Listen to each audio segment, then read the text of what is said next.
Hey you guys, it's me Vocal Thunder again, here to bring you another replay tutorial video for our StarCraft Network website. If you guys haven't hopped on there yet, please go on and have a look. We've got replays coming up and tutorial videos for the website, and the link is starcraftnetwork.com.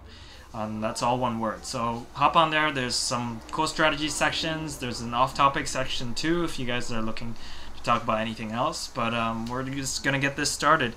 I've been doing a few Terran replays just to kind of show you guys how to use a Terran, and I've decided to do a Protoss video, and this one will be a PvZ. So I'm gonna show you how to do a Void Ray Rush.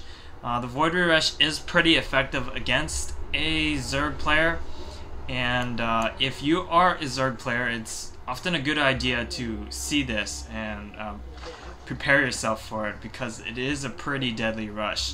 But I'm going to show you how to do the Void Ray Rush, and also a pretty decent counter from the Zerg player. You guys will see that in this game. But I'm spawning here in kind of like the 6 o'clock position, and he's my opponent Moloch will be here on kind of like the 12 o'clock position. He's doing an extractor trick here, and it's pretty cool. Basically, you build an extractor, and that takes away, every time you build an extractor, it takes away one supply from your pool, so you can build another drone and then just cancel it. But he decides to keep a Vespene gas because he's probably going for speedlings. Yeah, I think he went for speedlings this game. So it's a pretty good pretty interesting strategy he's got. The early gas going into speedlings. But I do a pretty standard wall-in for this map. I forgot the name of this map, but I'll probably put it up in the description somewhere. I do sort of a gas deny here, because I want to be sure he doesn't go for any kind of heavy gas strategy, because that's what I'm going for. And so I want to be sure I keep him in kind of like tier 1, 1.5 units. But as you'll see here, that turns out to be a pretty big gamble on my part. So the wall in here for Protoss is pretty simple, even for Terran 2. What you do is you don't build any buildings on here, because they actually don't take up the entire spot, and it makes it really easy for enemies to actually stand their units here and snipe the building from here. So you build it a little bit further back. What I do with my with Protoss builds is I usually have the pylon here and then the gateway, and then I leave a little space here for a zealot. And that way the zealot can block it by himself, and you'll see that become a pretty good counter towards his early lings here. But he's going for the research for the metabolic boost already pretty quickly, and he's gonna probably be able to morph his hatchery into a hive, a lair, right after this queen completes. But he's sending his zerglings around here to kind of see what I've got, and I'm putting up my cybernetics core. I opt not to go for the forge, so it's pretty risky on my part. He decides to try and kill my zealot, which is saving grace for me, because if he had, moved his zerglings straight for my probes and did a run by, I would not have been able to prevent it. But since there's only 3 zerglings left, I decide to pull some of my probes off the line to kill some of the zerglings. He decides to try and pull them away, and his metabolic boost finishes right at the perfect moment. So he's going to be able to run freely around in my base, and this is pretty troublesome. But I try and get a surround, and he kills a few more probes. But I decide to have my zealot run around and try and kill as many kill the zerglings before they become too much of a threat, and I put my zealot right here to prevent any more zerglings from coming in. Luckily, I was able to chrono boost another zealot out from the gateway, so he's not going to be able to get his zerglings in. Well, too many of them anyway. He gets a few more speedlings in, but I'm gonna try and kill them with my probes. he's doing a little bit of a dance, trying to, you know, pull my probes off the line to prevent me from mining. And this is a good strategy. So that's why I go for the forge, because that way I can build a few cannons. All this while I'm pumping a few zealots out. And I put this one here so to make sure, and I put him. I get him to hold position so he's not able to exit my base. But at this point, my forge is complete, and he is getting a baneling's nest. So he is planning to bust the front door of my base and just totally try and overrun me, which is a really good strategy if you're up against someone who is going for zealots. Simply because the banelings do so much damage to ground units.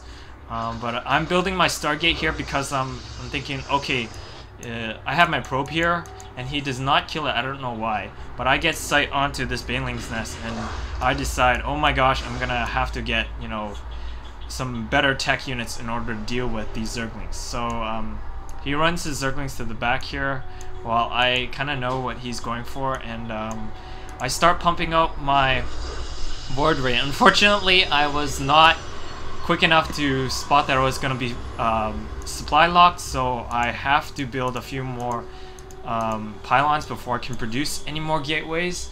But I'm going to build a few more cannons here because I know that he's going for banelings, and I want to be sure I can stop them from getting to me before they kind of break down this front wall here. But he's kind of gathering his forces, he's morphing in the banelings, and this is a pretty devastating force. If I had not been so lucky to prevent it, I would have been totally overrun, because I only have one pylon here, and if I had not built this second pylon, as you'll see, he would have totally overrun me, because he's going to make his push right now, and those banelings are gonna totally bowl over my zealots right here. So he sees the cannons, but he just runs them straight in, and it's like that was the strike, ladies and gentlemen, if you guys play bowling at all. But so lucky of me, my second pylon goes up just in time to kill those Zerglings before they do any real damage, and I'm able to repair this front door here. But at this point, I've got my my Void Ray's up. Well, my second Void Ray's on the way. I'm probably gonna chrono boost this. I probably have, and I'm building the front up again. So he's going for this little expansion here, which is smart of him. But he's at this point he's got to try and stop my Void Ray rush. So I've got two Void Rays on the way. Unfortunately for him, this map, the air distance is actually really short, so I'm gonna just fly them straight across, ignoring all terrain on the ground, because he has to actually run his Zerglings around the side here. And this time I'm ready for him. I've got 3 pylons up just in case, and I've got a cannon here at the back, and I'm just gonna work on his extractor to deny him of gas, so that way he can't build any more tech units than he has already.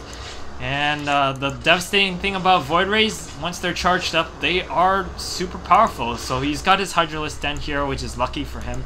He's going to be able to build a few Hydras, but it's going to take way too long. His lair's going to go down. He tries to move his Banelings in, but this time I'm ready for him, and he's not able to do that much damage. I'm able to kill another Queen here on the side, and I go for his Hydralisk Den because without that, there's going to be no way he can make a comeback. Void Rays charged up are just too much for these Hydras, and they just melt away like a hot knife through butter. And at this point, there's not much going for him because I've got my Void Rays up in the air, and he has just lost all of his higher tier technology, and he's forced to go with Zerglings, and pretty soon that will be impossible as well, and he decides to leave the game. But so there you guys have it. That's pretty much how you do a Void Ray rush. He had gone for Banelings, which is a perfect counter for this kind of rush, but fortunately for me, I was able to defend it with this second pylon, and if it wasn't for that, I would have been totally screwed. But as you can see, the Void Ray Rush is very powerful on this map, and as a Zerg player, you want to be careful of that. What he could have done is he could have built a second Queen and have them focus fire the Void Rays.